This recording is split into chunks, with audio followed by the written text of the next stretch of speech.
Hmm.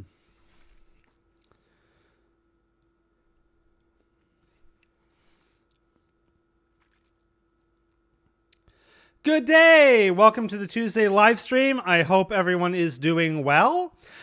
So today, a couple questions. Well, one question in the queue, but it's actually going to take a little bit of explaining. So I'm actually going to go ahead, just kind of straight over to that, and I'm going to pull up the Word document.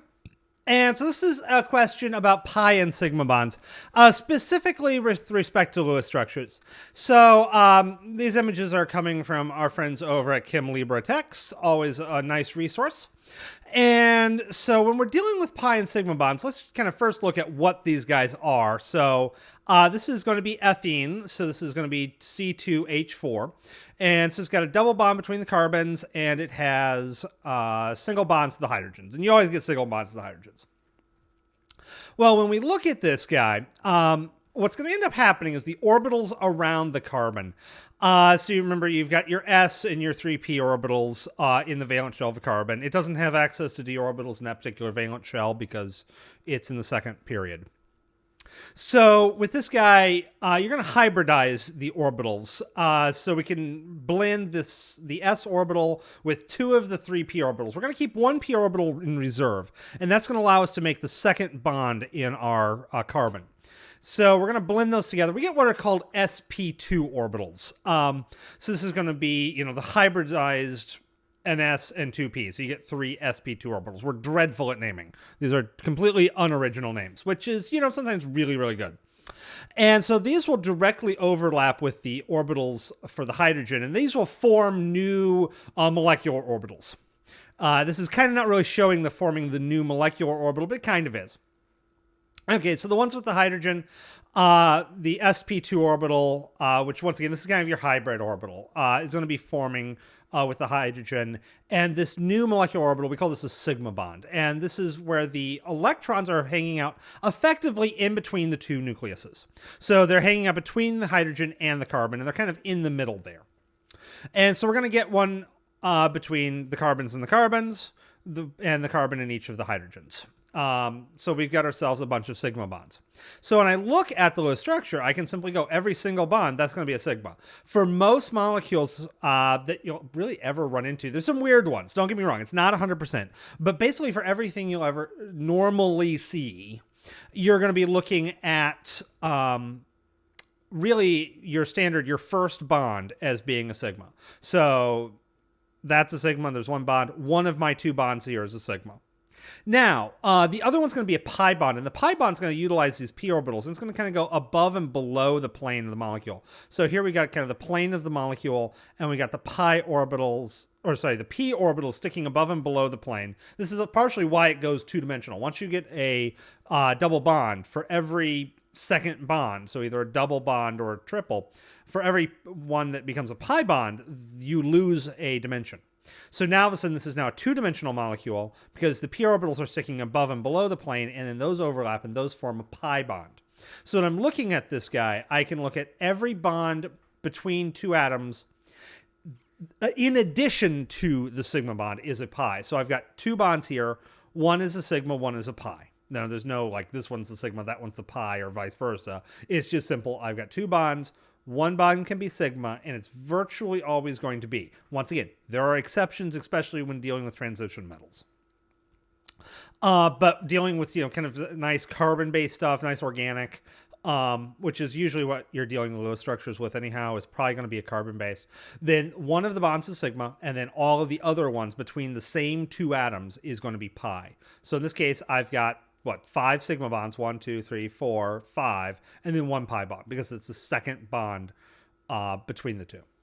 Now over here I have acetylene, so this is basically the same thing. Sorry, car drove by. Same thing as beforehand, but it's a triple bond. So in this case, what I'm going to get is a sigma bond between the carbon and the hydrogen, sigma bond between the carbon and the other hydrogen, and a sigma bond. Let's see if I can talk between the carbon and the carbon, but in this case, I've kept out two p orbitals for my hybridization. These would be called sp orbitals now. They're in the yellow. And so now I've got the p orbitals. And so one p orbital from each carbon. So let's say the ones that are horizontal here, those are going to form a pi bond. Let's see if I can not click out. And then that's going to be that pi bond. And pi bonds have two parts. They're going above and below. So we got the ones going kind of back and forth. And then we got the other one, which is going above and below. And that creates my pi bond. So in this case, I've got 3 sigmas and 2 pi's. Because once again, the pi bond is the additional one. And this is now a one-dimensional molecule. It's linear. And once you have 2 p orbitals that are no longer in the hybridization, then you're going to go linear with this. Okay, so yeah, that was the question. Let me jump back to the internet, see if we've got any viewers, any questions in the queue. I'm just going to say hi to everyone. And yeah, so it looks like no questions yet. So I'm going to jump into my typical talking point. So I like to end these with a talking point. Just give time for anyone to ask questions who would like to ask questions. And this is kind of going off of a couple of test questions I gave. And so talking more about scientific method. I'm slow at grading, I'm sorry.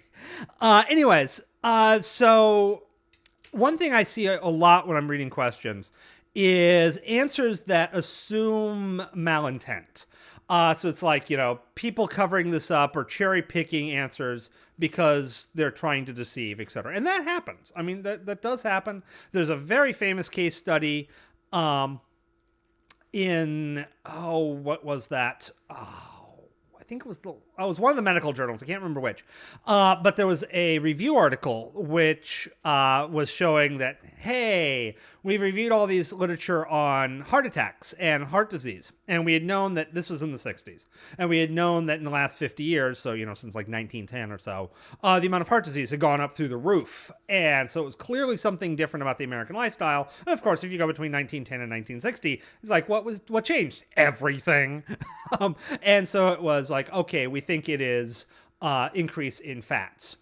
Well, those articles were cherry picked, and it was actually assisted by the Sugar Growers Association. You think they're biased? Yeah.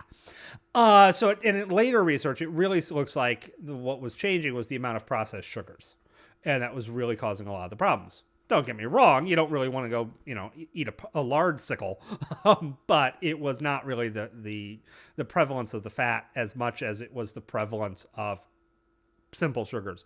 And of course, as Americans, we eat a ton of sugars because we like it sweet. And I'm with it.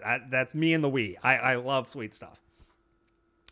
And that case was kind of a malintent, but there's quite a few other cases where there's no intentional desire to deceive. It is simply, hey, these are the articles I like. These are the ones I normally read, and I maybe didn't read these other ones. And thus, my opinions are a bit skewed because of just kind of, what I've done. Or maybe, I've just kind of... Sorry, hit a weird button on my keyboard. Or maybe simply I just missed something. So students quite often, when they respond to test questions about things like bias, etc., will have answers that involve malice by users. But quite often, it's not malice. It's an honest mistake. A lot of peer review is not trying to catch people trying to pull a fast one. It's really trying to catch something that's just an honest mistake. And there's actually a great quote. Let me transition over to the quote. And this is by Robert Heinlein, famous science fiction author, controversial to say the least in some respects. But this is Halland's razor. I don't know how to pronounce that. Never ascribe to malice that which is equally explained by incompetence. So in other words, there's an honest mistake or not so honest mistake, more than just a mistake, can easily mimic that which is, seems malicious. And also, a lot of what we're doing is not trying to screen out bad actors. We're hoping we don't have too many of those. Now, obviously, it's 2020. We're starting to realize there are bad actors, but typically the scientific community screens those out fairly quickly. For the most part, there are definitely some major studies where there were bad actors, but that's by far the minority. And most of the time when we have issues, These are honest mistakes, or they're things like, this is really, really complicated. It's not going to come out clean cut the first 50 times you try this because, hey, we are doing things that have never been done before. If they've been done before, why would we be doing them, kind of thing? We're trying to discover new stuff. And by definition, that's really, really, really, really hard. So, kind of my point on this one is basically, when we're thinking about what's going wrong, quite often, we do need to keep bad actors in mind. But most of the time, it's not the bad actors that we're worried about. It's really just honest, simple mistakes. Ones that, people realize that, there was a mistake or an issue, they would correct it themselves. I believe there's a great case study or a great example. There's the whole, alpha, beta, omega male kind of thing where, they looked at wolves and you had the alpha males and the betas and whatnot. And the researcher, published this. And then a few years later, he published it going back like, nope, I was totally wrong. I looked at the wolves more, and it turns out the alpha males were actually just dad. These weren't these submissive males. They were the kids, So it was a very different story. And so he's like, nope, I messed up. I was wrong. Here's my new study saying, oh, whoops, my bad. Of course, then it gets into pop culture and gets into just kind of ridiculousness. But, that's about it. Okay, so I'm not seeing any questions in the chat, so I'm going to go ahead in the live stream. Have a wonderful week. I hope you enjoy this wonderful weather we're having. So down in Georgia, we are having some nice weather this week. I understand it's supposed to warm up a bit and rain. But it has been absolutely gorgeous. I am so wanting to go get a small bonfire going and roast some marshmallows. But with that said, have a wonderful day.